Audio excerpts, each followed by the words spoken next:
G'day, everybody, and welcome to another edition of the Local Footy Podcast, the chance to just chat about local community footy around the great nation of Australia. Great to be able to do it every single week, and great that the message, the church is being broadened. The message is reaching more and more every week. Tell your friends, it's good stuff, and don't be afraid to engage and let us know what you think about the stories we need to know and we need to talk about here on the Local via the social media channels. Get those messages in, and we'll be all over that. My name's Daniel Harf. Lovely to be with you. Premier Data help us out, of course. They're the ones that are helping us get all the major numbers from the games around the nation and that we celebrate here. Obviously, the good ones are great, but even some of the bad ones are worth talking about as well. And the team at Premier Data are the best in the business when it comes to that. So thank you to them for their support in the program. And it's nice to be able to sit here and talk local footy with you, but it'd be boring if it's just by yourself.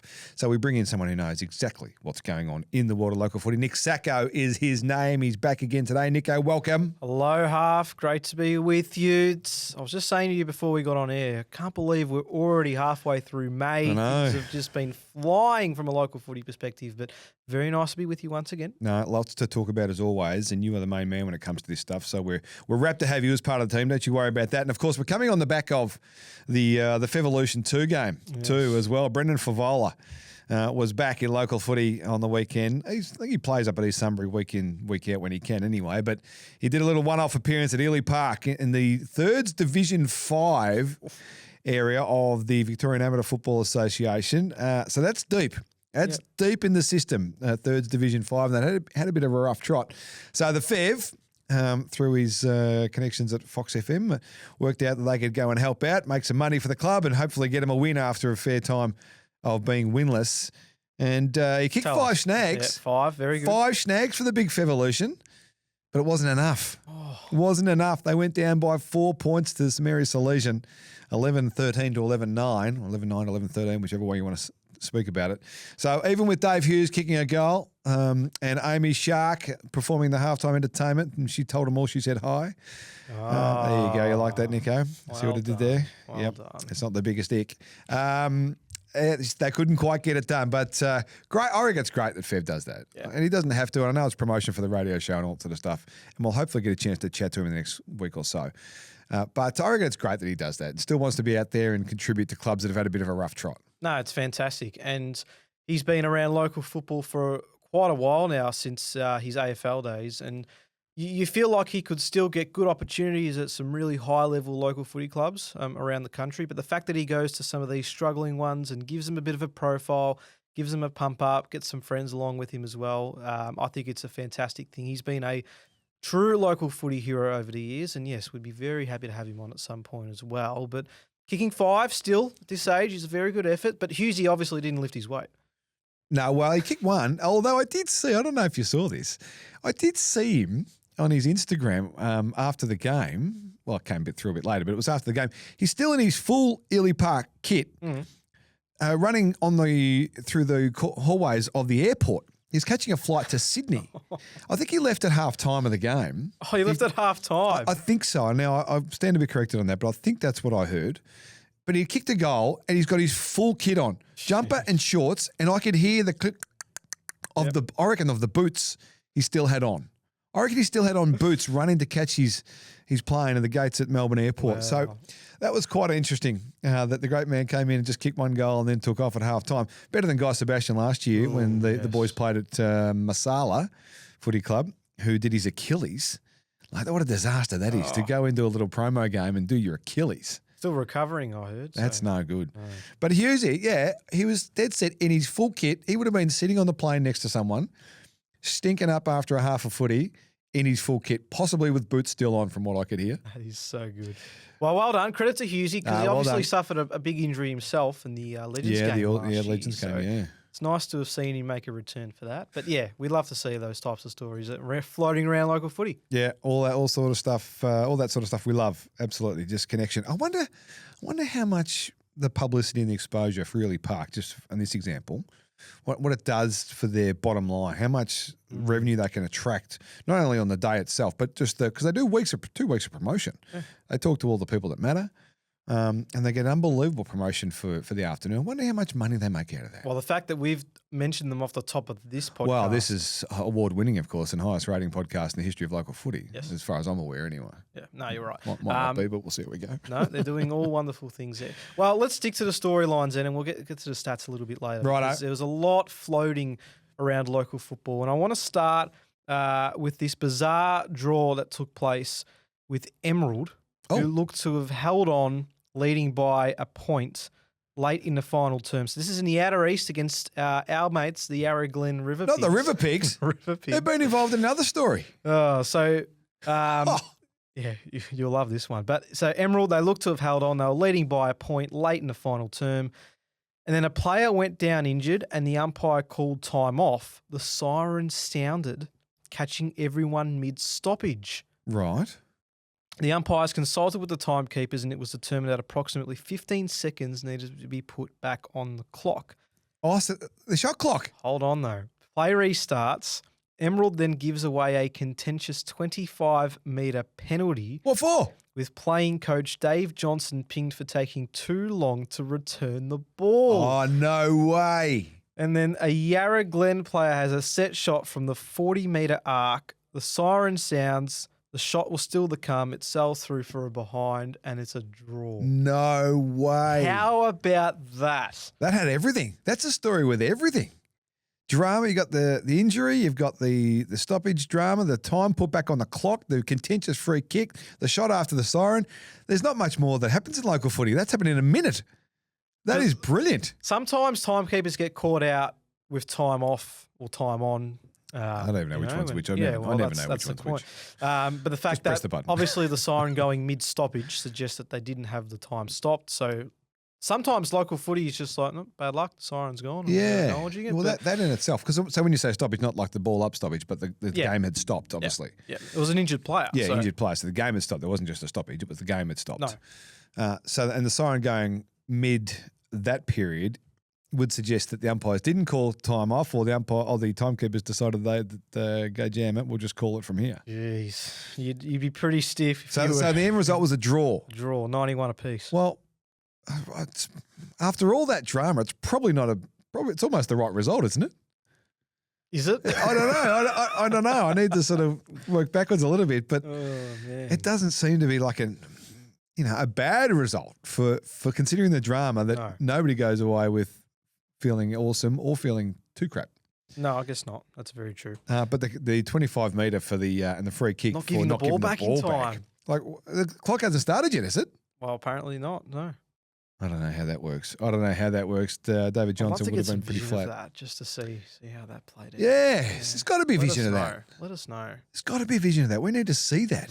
Absolutely. Well, that is drama. Poor old River Pigs. They just can't get out of the headlines at the moment. No, good or bad. Was Clokey playing? Clokey was playing. I don't think he did anything major on the scoreboard this time around. Didn't kick the 18 this week? No, didn't. He's going to have to try his best to try and match that effort, I think. Pretty disappointing, Clokey. Disappointing. This one's courtesy of a few of my SEN colleagues. So shout out to Michael Thompson and Lincoln Allen, who stood up for Nunawading on the weekend playing senior football. Nice. So they took on Fair Parks. This is Division 4. Where's Fair Park? I don't know where Fair Park is, to be honest. Not my side of town, so can't really say for certain. But this is Division 4 of the Eastern, football netball league. Now, Nunawading, of course, have had their struggles. Well, where'd they have? And, I think they didn't field a side last year and have just come back into the fold. And spoke to both Tomo and Link during the week. And, you're suiting up for Nunawading. I'm sure they'll have an impact and play a role. 324-20 was the final result, Nunawading going down. 50 goals, 24 to 3 goals, 2. 50 goals is a lot. In local footy, it is. That's a lot. 324-20. Yep. So you lose by over 50 goals. Yeah. Boy. So I haven't spoken to either of them yet this week, but I'd love to know what impact they had, if any, on that game. That's no good. We don't want that. Now we're having a conversation with another team that's having some challenges this week as well on the podcast and having similar margins up against them. That's no good. We've got to find a way to even that out, can't we? I'm sure there'll be some way, shape, or form. But look, I don't credit to know what Nutter the wanting answer for is to getting that. the side back out there after last Absolutely. year. And this is what we talk about a lot, Nico, and you know this better than anyone, that it's not necessarily about the wins and losses. It's not necessarily about the scoreboard week in, week out. It's the people coming together and creating this community, this sense of community, this place of belonging, and you get the chance to hang out with your mates playing the best game in the world. So we think anyway. So that's what it's all about. So sometimes it's not about the scoreboard, but if it becomes a consistent theme, motivation starts to waver, and it's not as much. You don't get as much joy out of playing a great game as I'm sure everyone would love to. So that's the challenge. But yeah, absolutely. Hats off to Nana Warning for getting a team back out there. You beauty. Well, a bit more of a feel good story. How about Anthony McDonald, Tip and Woody? I saw this. Playing in the Sunraysia League. It was their Indigenous round. Are you telling me that Anthony McDonald, Tip and Woody was playing footy again? He was playing footy again, indeed. Right. So, yeah, it was checking. the league's Indigenous round.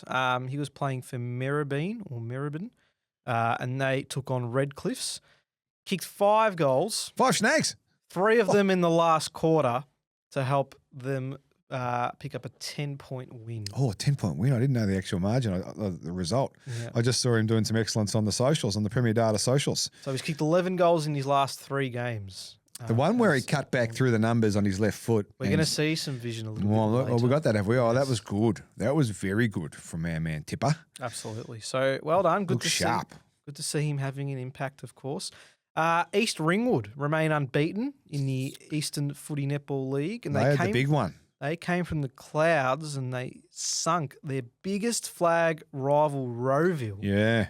They were 21 points down at 3/4 time, 7 goals to 1 in the final term. They got the job done by 18 points. That's a strong finish. 7 goals to 1 when you're 4 goals down, 3.5 goals down. Yeah.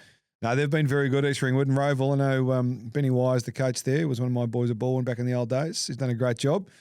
So he's doing a hell of a job there at Rowville, but that's a big win. It's a big win from East Ringwood. They'll be up and about. They were a once mighty powerhouse, the Eastern Footy Netball League, and then sort of tapered off for a little while. Right. But looks like they're back in a big way. Slowly, that's good. Back in a big way. Stephen May helps. Yeah, well, apparently they chucked him in defence during this game for the first time this season. Had been playing forward all year. Yep. And said, looks like we need your assistance down back. And Yeah, pretty handy player to just plug in the back line. Just swing the magnets, move the magnets and get Stephen May playing back behind the ball. Bloody hell. Oh, very good. Somerville inflicted Chelsea's first defeat of the season in the Mornington Peninsula Division 2 League. So that was a 16-point result for Somerville, and it was Melbourne Premiership player Michael Hibbard who was amongst the Somerville Eagles' best to help get the job done and winning that one by 16 points. He's a good player, Michael Hibbard, AFL level, I reckon. He was a very good player. This would be more than helpful down there at Somerville. Yeah, absolutely. Good result. Well done to them. The 2 Wangaratta teams had some interesting results. Spoke to me. Over the weekend. So Wangaratta Rovers captain Xavier Allison kicked a goal on the run to secure a 1-point win over Albury. Now, Albury were 34 points down early in the third quarter, stormed their way back, had hit the front, and then the Rovers were able to control the last 90 seconds with the captain slotting the match-winning goal from 40 metres out. So they hit the front. So they've kicked 7 basically unanswered. Yep. So they remain undefeated. To get that. They are undefeated still, the Rovers. And then the Wangaratta Magpies, they came from 26 points down at 3/4 time to beat Lavington by 10. They had trailed all day. Some big comebacks in local footy on the weekend. We had the East Ringwood one, and we had both Wangaratta teams getting involved. Yeah. Big comebacks from 3/4 time or middle of the third quarter. So another effort. The captain of Wangaratta. So the captains of both Wangaratta teams having an impact. The Rovers captain Xavier kicking the winning goal. The Magpies captain Jackson Clark booted 5, including 3 in the final term to help his side get over the line. Well, that's party time in Wangaratta after big games on the weekend. Jai Baddeley Kelly, we need to give a shout out to. So he's a former North Heidelberg and Epping man in the northern suburbs. He was playing for Pyramid Hill, and he kicked 12 goals last week, 14 goals on the weekend. So he has got 37 goals for the season, but 26 goals in his last 2 games. So we're on ton watch for him. Yeah, absolutely. We'll get to that as well over the next couple of weeks. Yeah, we need to have a bit of look at the ton watch players out there. Who's on target for the big century in the world of goal kicking? Absolutely. But that's a good couple of weeks. 26 in 2 weeks. Not even Clokey can do that, and he kicked 18 in one. Oh, no, exactly. Come on, Clokey. Come on, Clokey. And then we'll finish with Shepparton, who remain the only unbeaten side in the Goulburn Valley. So Seymour defeated Echuca by 34 points, which means that Shepparton is the last team undefeated. They won by 92 points over Benalla, and they now move to 7 and zip to start the season. That's what we should do too. We should do a bit of a rundown of all the undefeated teams across Premier Data's library. Find out who's dominating, who's yet to be beaten in season 2026. We should do a list of those. And one more, just very quickly. Monash Blues. Yes. Their men's and their women's both registering draws over the weekend. Oh, good effort. I wouldn't have thought that's happened too many times. Well, this is what I'd like to know. Has a senior men's and senior women's, or a senior men's and a reserve side both had draws on the same weekend? No, let's make it men's and women's. Beautiful. Women's things, obviously, women's footy is very new to local footy the last 5 or so years, 5 or 10 years, joining up or being a part of the club, which is awesome. But I would have thought that that's the first time that I'll go out in a little limb. It's only a little one because I don't think it's too common. Both clubs, both teams in the senior men's and senior women's have both had a draw on the same weekend. I reckon that's the first time. If you can tell me another time that's happened, I would like to know about it. Tell us all about it. Well, I reckon the Blues will find themselves a bit stiff. So in the women's, it was 12 scoring shots to 7. In the men's, it was 25 scoring shots to 20. So they had more scoring shots in both games. And finished in draws. Oh, coach is sitting there going, bloody hell. I've been in that situation. Bloody hell. What do you reckon they're doing at training this week? A lot of goal kicking. A lot of goal kicking for the men's and the women's there at Monash Blues. Stop studying and start kicking goals. Absolutely. At Monash. But I reckon that's fascinating. That's good. That's a great little tidbit. Absolutely. I love a little tidbit. That's what we need, more tidbits. Those little ones that you just don't hear about. Little nuggets like that. That's a beauty. Absolutely. All right, Monash Blues in the news. What else is going on? All right, so let's get some stats. Before we get to some individual stats, Premier Data have sent out an update on their disposal averages per state. Oh, this is interesting. Yes. So this gets a bit of a look into how the footy is played. Absolutely. Is it state by state? So they have split metro and regional for Victoria. Righto. With the mass number of teams that they do cover Premier Data. They're covering so many teams across the country, of course. Yeah, it's awesome. But let's start with the Metro Vic. And Austin Smith is averaging 53 disposals a game. The River Pigs. Oh. Our boys. And we're going to try to get him on at some point very soon, Aussie. We're need to. Brett McCaffar, of course, friend of the show, 43. 50. Hang on, averaging 53. No, averaging, not high. Not high. No. This is averaging. And then we've got averaging 53. Bloody hell. Which is the most on record this season. Righto. Well, have to be close. We've got a couple of Mazenod boys there. We've got Nathan Rovat down the bottom playing for Riddles. So some very high numbers to start the season. It's got Hugh Peacock. Just like his name's not Drew. That's all. It's all right. It's all right. Hugh, sorry, mate. It's just a little gag. It's a dead gag. Come on. Sorry about that. But 53 is a ridiculous number to be averaging. How many games he played? Do we know? Well, I'd say about 5 to 6. Wouldn't be more than 6, I reckon. Bloody hell. That is quite something. Actually, let's go to Country Victoria. Righto. And of course, another friend of the show. Our man. Brett Bewley. Yep. Leading the way with 44. Continually. We had 63 when we spoke to him, didn't he? Yes. Yeah. So that'll help the average. A little bit as well. That'll help the average. Wade 44 is a good Donnan number. with the other one that's 40 plus. Matthew Bogue, who we've spoken about a few times from Torquay. Yep. Just under 40 disposals a game. And again, these are just some really high numbers. So credit to all 8 of those names. Good on them. Good on them. Good on them in the Country Victoria region. Premier Data numbers helping us out, of course. Let's go to New South Wales. Nayeth Hamad from Tullybuck. 45. Manangatang. Tullybuck Manangatang. What a name. Now we've had the River Pigs as the best mascot name. Tullybuck Manangatang might be the best team name. Could be. That might be another little challenge we throw out to our audience. I don't mind that. To see if we can beat that. Tullybuck Manangatang. It just saying it makes you feel good. The Saints by the looks of it.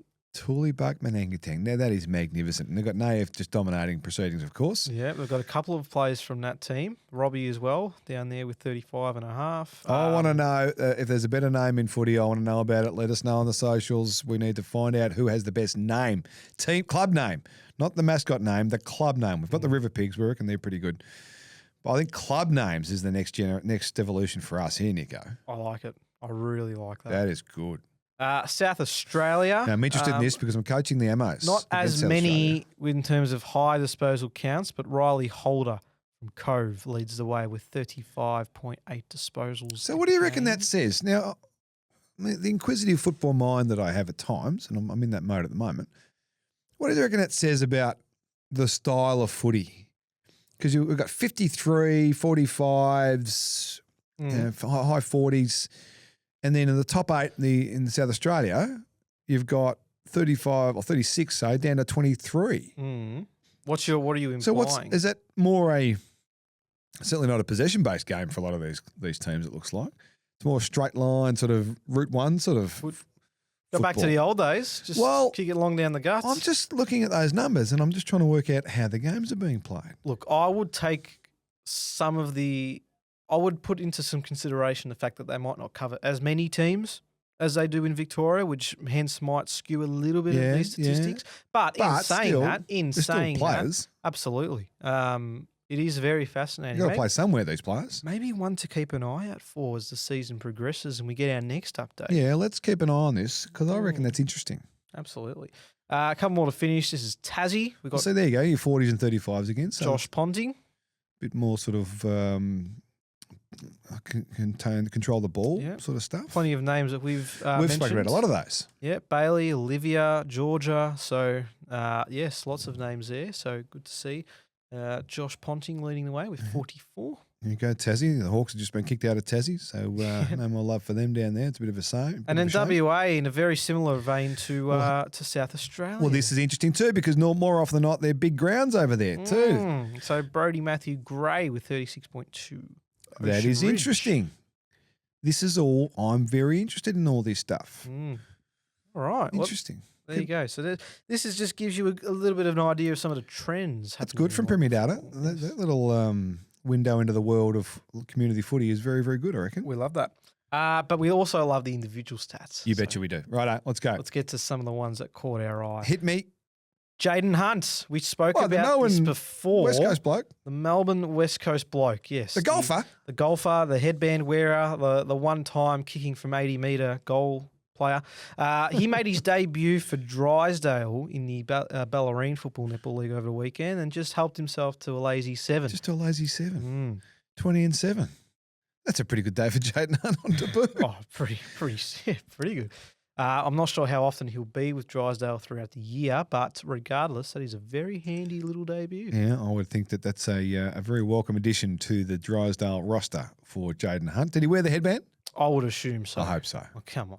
Yeah. Bo Schwartz, who we have mentioned as well before, playing for the NNW United in Central Rivers. Oh, yeah. We spoke about him last week, didn't we? It was either last week or the week prior. Yeah. But their team won by 130 points, and he finished with 9 goals from 15 scoring. Maximum damage. This is the David King special. Max damage. Yeah, he'd love this. 22-9, 15 score involvements. Bo Schwartz is your MVP, ladies and gentlemen, at NNW United. Brilliant stuff. Very impressive stuff from Bo. Olivia Smith. I'm going to get a horse one day and name it Max Damage. I think we'll do that. I don't mind that. Anyway. Sorry, sidebar. No, I like it. Liv Smith's back. Who we spoke about before. 246. This is a monster performance. The highest ranking points we've seen for the round so far. 246. She's an animal, Olivia Smith. We need to get some vision of her. Yeah, I reckon she's also on the hit list to get on at some point. If she's going to keep putting numbers like this up. Oh, bloody oath. Yeah. Bloody 53, 32 contested. A couple of goals for you. And a couple of snags. Look, I would have liked to have seen 3 there, I must admit, for Liv, but she's doing good things. 53-2 is a pretty good day at the office. Well done. It's more than pretty good. It's extraordinary. 246 points. Liam's next from the Essendon Downer Stars over in the Essendon District. 25, 17 clearances, 21 contested possessions. 17 clearances is a good number. And 3 goals. So yeah, there we go. There we go. That's good. Full length from the Duda Stars. Well done to them. So did they have a win? Do we know? Yeah, they sure did have a win, 95-44 over Deer Park. But that's good too. Like sometimes, you got 50 and 45, whatever the numbers are. Sometimes 60 as we used to talk about here. So you're getting a lot of ball, and I'm sure you're dishing off a lot. But 25 and 3 is a good day, a really good day, I reckon. Yep. Can't go wrong. I reckon that's a really good day. This next one's going to be interesting. So Jackson Neagle from South Mildura in the Sunraysia, which we were talking about before. So this is a very strong performance, 34 disposals, very strong defensive effort. 21 intercept possessions, 12 intercept marks, and 15 contested possessions. Well, did they win or lose? Wow. Because I reckon they lost. You'd be spot on. They lost by 8 points to Robin Vale Euston. So he's way too busy, Jackson Nagel, in that back line for South Mildura. If he's getting that much footy, they are getting a lot of ball in that zone. But he is ranked number 1 in the league for intercept marks and intercept possessions. Well, that game alone will put him on top of the leaderboard. 21 intercept possessions, 12 intercept marks, 15 contested possessions. Now, he's way too busy. Now it's great to have him back there for South Mildura, but they don't want him getting that much of the ball. No. Is my recommendation and my understanding of that situation. But well done, Jackson. You've had a good day, but come on, blokes up the field. Get your hands on the footy. Some man's got a lift. Just gets their hands on the footy at some stage. This is Jordan from Anglesea, 48 disposals, 17 clearances, 17 score involvements, 26 contested possessions. Any snags? Any snags? Not a snag to be seen. Not a snag. What's he doing here, man, Jordan? Yeah. Got to get forward, brother. 17 score involvements as well. Yeah, it's a lot of score involvements. He's had a good day, don't get me wrong. No snags? No. Come on, Geordie. Goodness me. This was for Anglesea against the Surf Coast Suns, who we've spoken to about as that. well earlier this year. So 194, maybe a snag gets you to 200. Well, I'm surprised. We haven't got the secret herbs and spices formula yet from Premier Data as to how this all works. I reckon they're keeping it under wraps. Do you reckon they're going to lock it up from us? Maybe one day we'll find out. Oh, no. We'll have to do a bit of investigating, I think. Liam Farrar from Diamond Creek. Another Croakers. This is another massive performance. See, there we go. 22 disposals, 11 marks inside 50 and 10 goals. I reckon they've had a good day, the Croakers. Who'd they beat? They beat West Preston Lakeside by 98 points. Yeah, that makes sense. Nice work from you, Liam. 10 snags. Double-digit snags is always good. If you're playing key forward, you're playing forward, you get 10 snags. That's a good day. I don't think he's a key forward from memory. Is he not? No, I don't believe so. He's taking a lot of marks inside forward 50 for no key forward. A lot of space over there. A lot of space they've created for him. Coventry Oval is a pretty big ground, so it would make sense. Maybe he's one of those blokes you just clear him out. Clear out. Let him go to work. He's just too good one-on-one. Caleb Van Oostveen from Berwick. Great name. Yes. Doesn't hit the 200 ranking points either. Do you know why? Having 39 disposals. Hey, 17 intercept possessions says a bit. Yeah, it's probably true. in the back line. It's probably, he's behind the ball a bit. So I'm going to ask you again. Did Berwick lose or win? Well, I can tell you that Berwick ended up winning by 99 points. They won? Yes. So he must have been Noble Park. He must have been pressing really high. Very high press they're running there at Berwick in the Eastern Footy Netball League. Oh yeah, Noble are struggling. Yeah, what's going on? I don't know. I haven't followed it up enough, but I've seen their results. They are struggling a lot. The once very proud, well, I'm sure they're still very proud Bulls at Noble Park and Moodamere Street. But yeah, they've fallen off the wagon. 2 more to finish. We've got Grace Weldon from South Launceston. This is a very handy 40 and 3. Yeah, 40 and 3. There you go. So get you 200 points. Absolutely. We're on 200 point watch. Yep. We've had a few get there today, only a couple. I'm almost at the point girls of are stepping up really when we're talking about the 200s. Spot on. And I'm almost at the point of saying, you know what? Anything under 200, I don't even want to look at. You've got a disdain for anything. Don't even want to look at. Contemptuous you are. Ryan from Premier Data, don't even bother giving it to me. I don't even think it's worth mentioning. No, I want to see it because we had 10 goals before. We did. Didn't get 200. So this was a 171-point win as well for South Launceston. Yeah, 40 and 3 is a good day from Grace, from South Lonnie. They're dominating. And the last one you got from William Stewart. This is William Stewart from Alexandra in the outer east. 12 marks, 12 goals, 19 disposals. 12 marks. I wonder if they were all goals from marks. That would be a nice little quirky stat. It would be very interesting. Nothing in general play, a little snap around the corner. 12 marks, 12 goals would be a nice way to sign off your afternoon, I reckon, if you've had 19 for Alexandra. 228-point win. Now, I reckon I've got a few boys that used to coach play out there at Alexandra from St. Kevin's. I reckon did Tom Mitchell play there? in a little cameo a couple of weeks ago at Alexandra? I think it might have been a few weeks ago. Yeah. It wasn't this weekend. No, it wasn't this, a few weeks ago. I reckon Tommy Mitchell might have joined a few of his schoolmates from St Kevin's that are now playing up there at Alexandra. I reckon that's where it was. Is that right? Are you looking at Yeah, I'm looking that as that we up. speak? He did indeed feature for Alexandra. There you go. Yeah, 44 disposals and an 89-point win. So Sam Critchley's up there at the moment. Played a lot of EFL footy for Willie, a fantastic player. And the big Lachlan Nankervis, Nank the Tank, the big red monster. He's up there as well with a few other the old St Kevin's boys that used to hang around when I was coaching. So that's the Rebels of Alexandra getting a big win. So Well done to the Rebels. Well done to them. Righto. Well, that means there's only one thing left to do, isn't there? Yes, absolutely. Show me some vision. Inspire me with vision. Well, I don't know if this is going to inspire you, but you might have a good chuckle. Right. This is in the Northern Football Netball League. This is at Whittlesea, between Whittlesea and Lower Plenty. Have a look at this. Whittlesea and Lower Plenty. The Bears are in the maroon. Whittlesea in the Eagles jumpers. Oh! Play on. Oh! Do you know what? Now, we laugh at this. Yes. But I blame the AFL for this.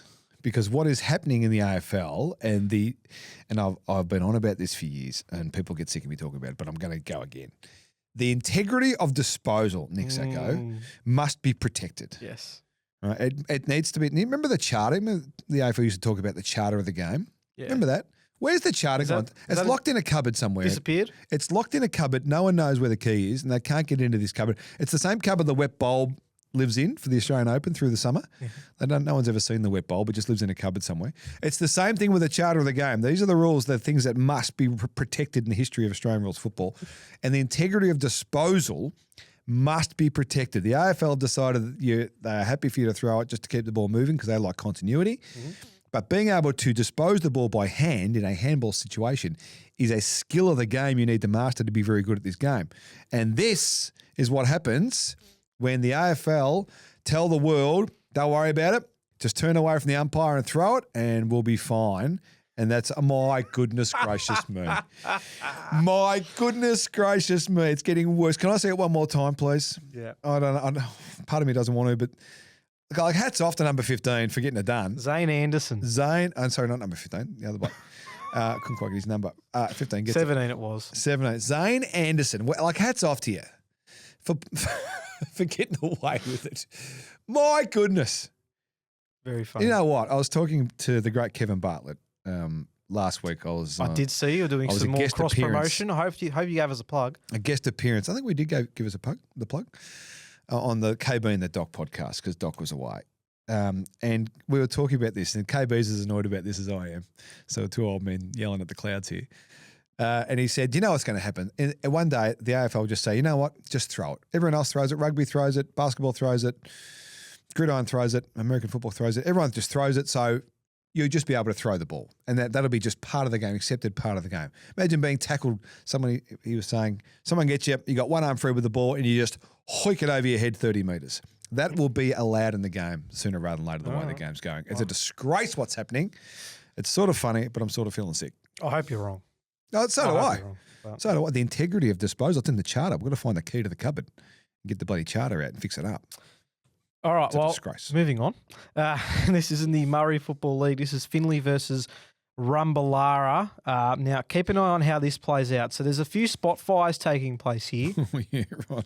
As happens. So Finley and the Cat, they're in the Geelong jumpers. Umpires, runners, they're all trying to separate. He's had enough. He's just going to throw it up. Oh, good umpiring. And everyone's just going to start going at... That's great umpiring. Now, Finley, they win the centre clearance. Still a Stouches enough. Still going on. And 2 kicks later, you'll see very shortly, this is Paul Massingham. He's just able to get the footy and just go through and kick a nice goal. And do you know what I love about Paul there? Didn't kick it. Oh, there's a net there behind the goals anyway, it seems. But didn't try and roost it, make a big scene of it. Just kick the goal, get the ball. Let's get it back to the centre. Now, this is great umpiring. This is what umpires need to do around the country. When there's a bit of a brouhaha, just get the game going again. You'll be amazed at how quick everyone leaves the area of the stoush, even though the centre forward one's sort of still going a little bit. You'll be amazed at what you can achieve in separating stoushes when you just get the ball back in play. So good umpiring. Paulie's got on the end of one, Joe the Goose style, and kicked, and then gets it back straight away so he can get another goal.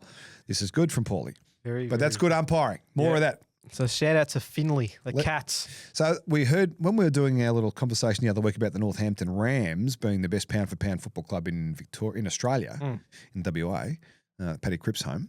I got a lot of feedback from Finley people saying, have you checked out our record?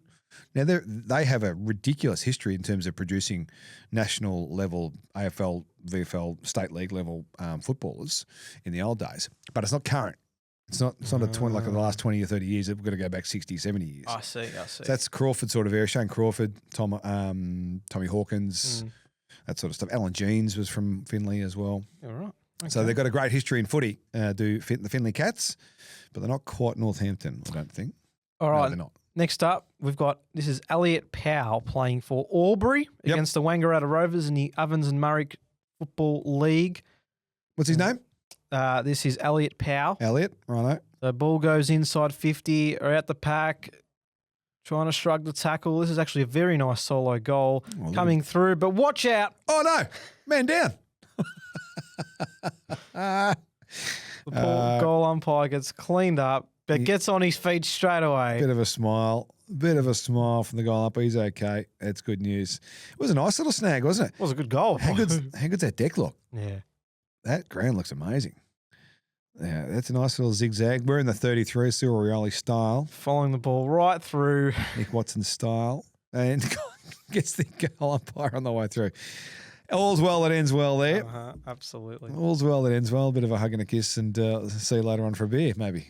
But between those I hope two. so. Yeah, buy him a beer afterwards. And then to finish off, we mentioned it before, but Anthony McDonald, Tip and Woody kicked 5 for Merrabeen in the Sunraysian Indigenous round over the weekend. But Premier Data have given me their best goal from the 5. This is a magnificent solo effort. Yeah, this is good. Have a look. Look at Tipper. Gets body on, creates a bit of space, thinks about it, and I'm coming back in. Oh, Buggy, I've got you covered too, fella. I've got you covered too, mate. Wheels onto the left and punches the air with great gusto too. Look at the scoreline. So 6 points up at this stage, 16 minutes into the last quarter. So pretty important time in the game. 6 points is a nice little buffer, but cut back through, steps inside on the left, extend it to a 2-goal margin. They go on to win by what, 10 points? 10 points. So probably the match winner. Probably the match winner. And up and about too, Tipper. That's great. That is great We'd to see. love to see that. That is great to see. And it's all thanks to Premier Data, the team that bring us all this stuff every single week on the local. Nico, you've been outstanding, as always. Thank you kindly. I just hope Collingwood get it done for you. That was not mentioned. Oh, yeah, of course, Pendles. Yeah, Pendles, yeah. You got 10 minutes? No, we're not talking about Pendles. There's probably another podcast that could talk about that. What other podcast will talk about that? Oh, Pies Nation. Pies Nation, right. We had about a 20-minute segment on it yesterday. For all you crazy Magpie fans, listen to Pies Nation. But for all you footy fans and local footy fans, this is the place to be. On the local, we'll see you again next time.